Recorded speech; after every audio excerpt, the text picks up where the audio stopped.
কি বিরাট কোহলি আর রোহিত শর্মা অস্ট্রেলিয়া সিরিজের পরেই রিটায়ারমেন্ট ঘোষণা করবেন? না, এটা নিয়ে পুরো ইন্টারনেট জগৎ ব্লাস্ট করে গেছে বলতে গেলে। আর এটা হবে নাই বা কেন?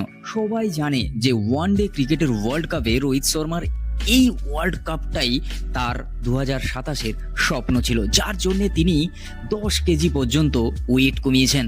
দেখতে এখন কোনো বলিউডে সিনেমার হিরোর থেকে কম যায় না রোহিত শর্মা, তারপরেও তাকে ক্যাপ্টেন্সি থেকে সরিয়ে দেওয়া হয়েছে। এবার এই কথা মেনে নিতে পারেনি রোহিত ফ্যান্সরা। তার কারণ রোহিত শর্মার সঙ্গে সঙ্গে সারা দেশের মানুষ একসঙ্গে স্বপ্ন দেখেছিল এই ওয়ানডে ক্রিকেটের ওয়ার্ল্ড কাপে কাপটা রোহিত শর্মার ক্যাপ্টেন্সিতে ভারত জিতুক। সেটা আর হয়ে উঠবে না, তার কারণ ক্যাপ্টেন্সিতে এখন আর রোহিত শর্মা নেই। এখন ক্যাপ্টেন্সি করবেন শুভমান গিল। যেহেতু এইভাবে রোহিত শর্মাকে ক্যাপ্টেন্সি থেকে সরানো হলো, আর সেটাই শোনা যাচ্ছে, সেই অর্থেই জানা যায় যে এই অস্ট্রেলিয়া সিরিজই হয়তো রোহিত শর্মার শেষ সিরিজ হবে, আর তার সঙ্গে বিরাট কোহলিও।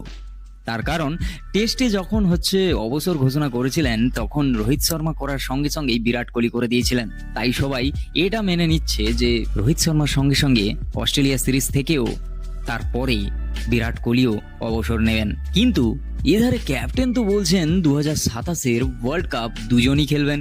এবার দেখার আসলে ঘটনাটা কি ঘটে। এখন সবার চোখ অস্ট্রেলিয়া সিরিজের দিকে। কেমন ধামাকাটা হয় সেটাই দেখার পালা। তো আজকের ভিডিও এই পর্যন্ত। যদি ভালো লাগে like, comment, share and subscribe my YouTube channel. আর তুমি নতুন হলে অবশ্যই সাবস্ক্রাইবটা করো, কারণ বাংলায় ক্রিকেটের গল্প, ক্রিকেটের খবর আমরাই তো দেবো। চলো, দেখা হচ্ছে খুব তাড়াতাড়ি নতুন একটা ভিডিও। টাটা।